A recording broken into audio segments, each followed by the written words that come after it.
Cześć, witajcie na kanale Grupy GZ. W czasie, kiedy cały czas czekamy na oficjalną europejską premierę najnowszej Hondy Civic Type R, pojawił się u nas egzemplarz generacji FK2, ale w bardzo ciekawej i interesującej wersji.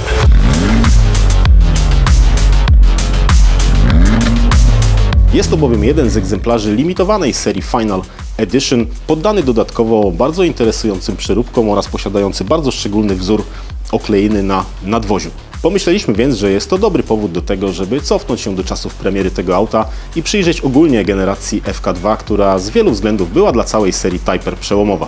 W 2014 roku na targach w Genewie Honda zaprezentowała koncept Civica Type R opartego na 9. generacji Hondy Civic. Stosunkowo długi czas oczekiwania na ten model, bo przypomnijmy, że poprzednia generacja oznaczona kodem FN2 zakończyła swoją karierę w roku 2011, była przez Hondę skutecznie podsycana podawanymi co jakiś czas szczegółami technicznymi. Głośnym faktem było m.in. ustanowienie rekordowego czasu jednego okrążenia na torze Nürburgring. Zamaskowany jeszcze wówczas, ale wedle zapewnień Hondy seryjny Civic Type R generacji FK2 pokonał słynną północną pętlę w czasie 7 minut i 50 sekund, ustanawiając nowy rekord dla aut z przednim napędem na tym torze. Model produkcyjny zaprezentowano oficjalnie w 2015 roku i choć Civic Type R FK2 był na rynku oferowany jedynie do 2017 roku, to jego rozwiązania techniczne rozpoczęły nowy rozdział w historii aut z logo Type R. Honda była zresztą tak pewna swojej nowej konstrukcji, że w 2016 roku postawiła sobie za cel pobicie rekordów na kolejnych 5 europejskich torach wśród seryjnie produkowanych samochodów przednionapędowych. Za kierownicą całkowicie fabrycznego auta zasiedli znani z wyścigów samochodów turystycznych kierowcy, którzy ustanowili rekordy na legendarnych torach Hungaroring, Estoril, Monza, Spa-Francorchamps i brytyjskim Silverstone.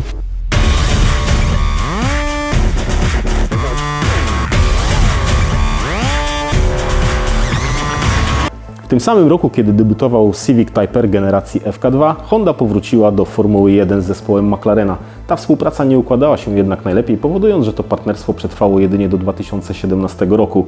W 2018 roku Honda związała się z Toro Rosso, kładąc fundamenty pod współpracę z Red Bullem od roku 2019.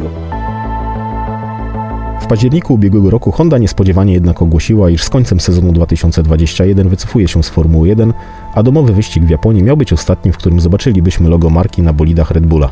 Dziś już wiemy, że rozłąka Hondy z F1 trwała zaledwie rok, bo niedawno jej logo ponownie pojawiło się na bolidach Red Bulla, ale zostańmy jeszcze przez chwilę przy wydarzeniach z ubiegłego roku. Zespół Red Bulla postanowił wówczas w szczególny sposób podziękować Hondzie, która skonstruowała i dostarczyła hybrydowe jednostki, dzięki którym Max Verstappen był w stanie ostatecznie sięgnąć po mistrzowski tytuł i przerwać długoletnie panowanie Mercedesa w F1, a w bieżącym sezonie zdołał zdominować rozgrywki i sięgnąć po mistrzowski tytuł jeszcze przed końcem sezonu. Przygotowano więc wyjątkowe białe malowanie bolidów inspirowane legendarnym samochodem Honda RA272, w którym amerykański zawodnik Richie Ginter zapewnił Hondzie pierwsze zwycięstwo w Formule 1 podczas Grand Prix Meksyku w 1965 roku. Poza białym kolorem nadwozia na bolidach pojawiło się także słowo arigato, co po japońsku oznacza dziękuję. Ostatecznie ubiegłoroczny wyścig w Japonii się nie odbył, ale białe bolidy Red Bulla zadebiutowały na torze w trakcie Grand Prix Turcji, zdobywając odpowiednio drugie i trzecie miejsce na mecie. I właśnie to białe oklejenie było podstawą i inspiracją do stworzenia tego Civica Type R przez ekipę Finest.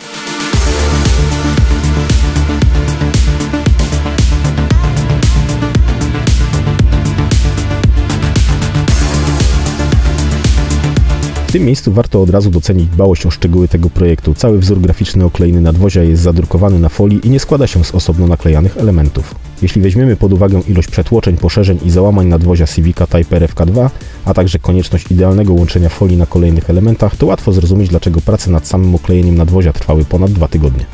Civic Type R generacji FK2 był pierwszym, który przeniósł auta tej serii na zupełnie nowy poziom mocy i osiągów. Pod maskę trafił bowiem nowy silnik, który oprócz systemu VTEC otrzymał po raz pierwszy w historii także turbodoładowanie. Dwulitrowy czterocylindrowy silnik turbo z bezpośrednim wtryskiem paliwa generuje aż 310 koni oraz 400 Nm momentu obrotowego, co czyniło to auto w dniu premiery najmocniejszym seryjnym modelem Hondy z logo Type R, jakie kiedykolwiek opuściło fabrykę Hondy.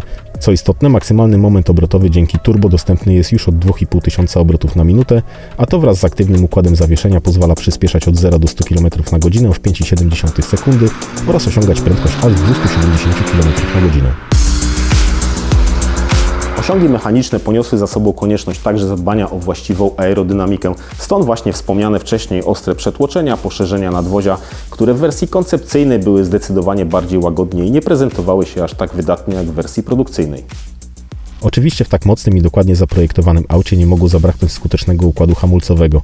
Civic Type R FK2 jest fabrycznie wyposażony w tarczę na przedniej osi o średnicy aż 350 mm i czterotłoczkowe zaciski Brembo. Charakterystycznym elementem tylnej części nadwozia jest oczywiście wysoki spoiler z ostrymi zakończeniami w kształcie statyczników. To jest także element, który wyróżnia serię Final Edition, bowiem w tej właśnie serii zakończenia spoilera są czerwone. Trochę szkoda, że ostatecznie nie zdecydowano się w tym miejscu zostawić rozwiązania, które zaprezentowano w koncepcie z 2014 roku, gdzie wąskie LEDowe lampy zachodziły aż na boki spoilera. Pamiętam, jak w owym czasie to właśnie rozwiązanie budziło największe zainteresowanie i największe emocje wśród wszystkich fanów Hondy czekających na premierę nowego Typera. Charakterystyczną cechą tylnej części auta są także 4 końcówki układu wydechowego, które wystają po obu stronach okazałego dyfuzora. To rozwiązanie występuje jedynie w tej generacji Civica Type R, bowiem w kolejnej pojawiły się już charakterystyczne 3 końcówki wyprowadzone po środku auta.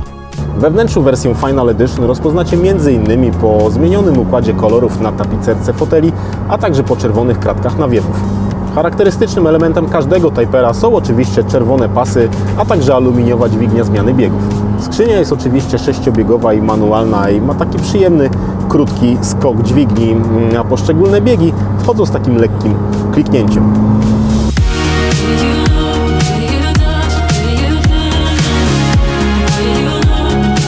Przy dźwigni zmiany biegów jest także aluminiowa tabliczka z wybitym kolejnym numerem egzemplarza w wersji limitowanej.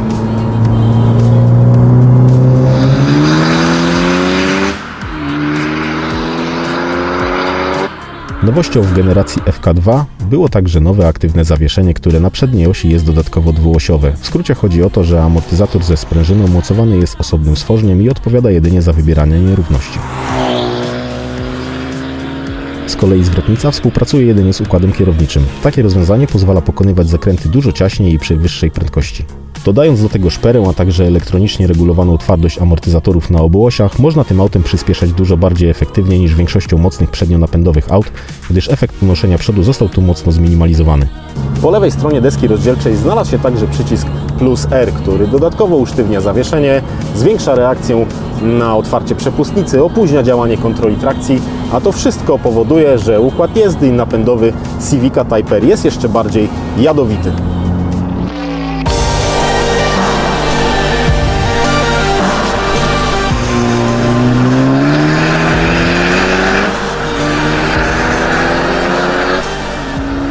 Aktywne zawieszenie wchodzi do gry także w momencie hamowania, utwardzając wówczas amortyzatory przedniej osi i sprawiając, że samochód prawie w ogóle nie nurkuje. Jednak o wrażenia dba wówczas duży nacisk aerodynamiczny, niska masa i mocny układ hamulcowy, a to wszystko składa się na uczucie potężnego przeciążenia.